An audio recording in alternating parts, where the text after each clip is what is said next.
are critically involved, and we are also involved in production along the value chain. Let me just say that agroecology has gone beyond production. It's along the value chain. So that is why it was important when you mentioned that you have visited a youth scheme, you have visited farmer leaders, you have in the composition of the caravan, you have also had livestock, fisheries, forestry, and so many. One critical thing in agroecology or any other project is the exit strategy, which has to include how are people going to continue the scheme. What kind of strategies or modalities do we need to employ to be able to continue the scheme, and what of which is information. And information, that was what the caravan has carried to inform the people, because farmers cannot make decisions because they have very little information on agroecology. One of it is they still cannot decide whether conventional production is what they would have to carry or agroecology. But once we are able to carry the message and inform them and let them understand that the health implication, the cost effectiveness of agroecology, this is why the caravan has been organized to go down to the ground and speak to the people who are very, very concerned, and these were the farmers. I understand very well that also as part of the arrangement to really put everyone on board, this is where they have also gotten to invite the media. The media is very, very critical in this, because farmers are still contemplating, because they wouldn't know that the most sustainable way of production is agroecology. And if you talk of agroecology, you must speak on 3 levels. One level is the social acceptance. Or the second level is environmentally, environmentally friendly farming, and the third one is economic, and that has to be covered by political commitment. And one reason why we want to continue on this advocacy, even when the project ends, is because we want to have the political buy-in. And we cannot have the political buy-in if people are not informed. We cannot have the political buy-in if we don't consult. We cannot have the political buy-in if there is no collaboration. We cannot have the political buy-in if facilitation and coordination has not been put in the plant as we progressed.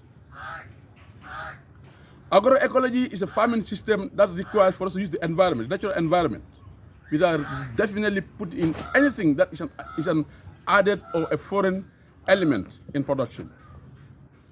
It's a production that requires us to practice rotational farming. It's a production that requires for us to practice integrated farming, livestock and crops. It's a farming system that requires mixed cropping, having to mix leguminous products or crops with cereals. It's a production that keeps a bland environment. It's a production that requires very little input to really continue on the production. It's a production that requires an integrated farming. And that, in promoting agroecology, every house must be on deck.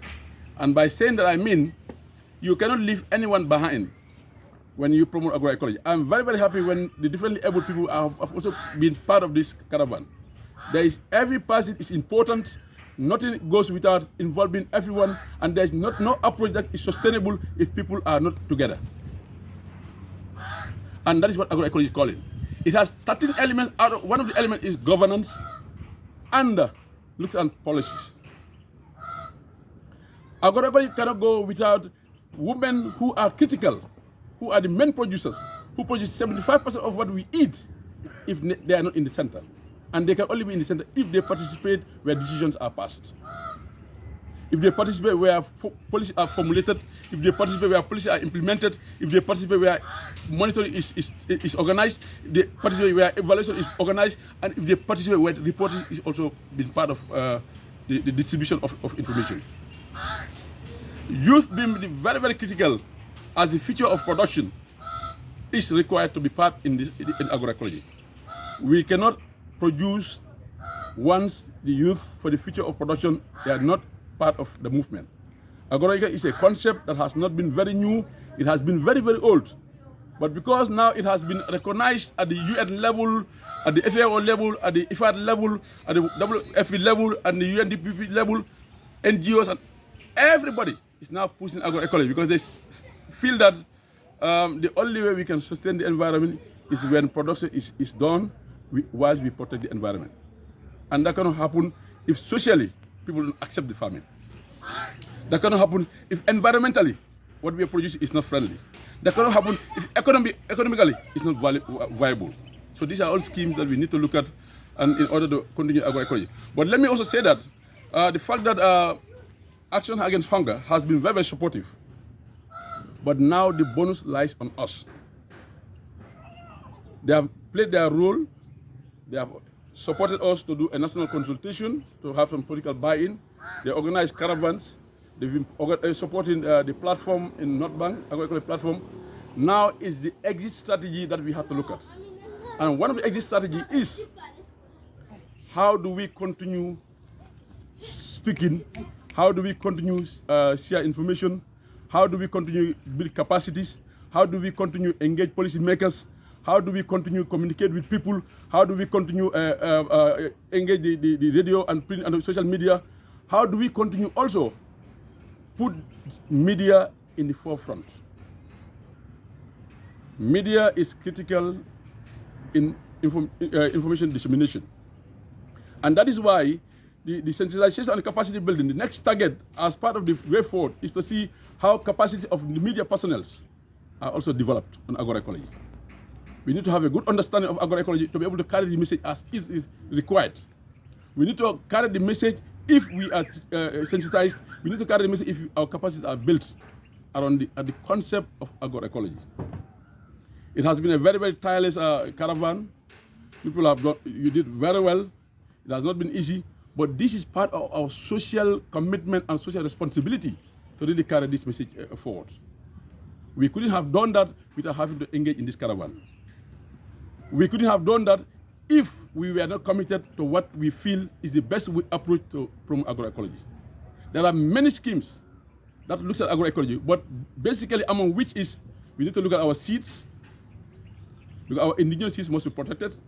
We need to discourage the use of genetically modified seeds. We need to look at our land, meaning that we must disagree to land grabbing. Particularly, what happens right now is most of the agricultural land are being changed into residential to these exchange developers. We need to look at our waters. The water is becoming scarce, and the water aquifer is not recharging. So there is need to go in for regenerative agriculture, where we have to go in for tree planting, where we have to use biologically method of controlling pests and diseases, and we must discourage 4 items. We must discourage chemical fertilizer, we must discourage herbicides, we must discourage fungicides, we must discourage insecticides. They are all harmful to our health. Where the approach has to go, and where I have to terminate is, how do we make farmers to understand that chemicals are only leading them to challenges in life? Because most of the non-communicable diseases like diabetes, high blood pressure, are as a result of food that is prepared. We don't know the way it's prepared. Foods that are prepared and been exported here, we don't know where it is stored. Foods that are prepared, we don't know the ingredients. These have all been challenges that we are faced with. And I hope having to have all of us together, encourage an inclusive participation of all stakeholders will really help us get to where we want to go. And agroecology is the only solution. There is no other one. Thank you.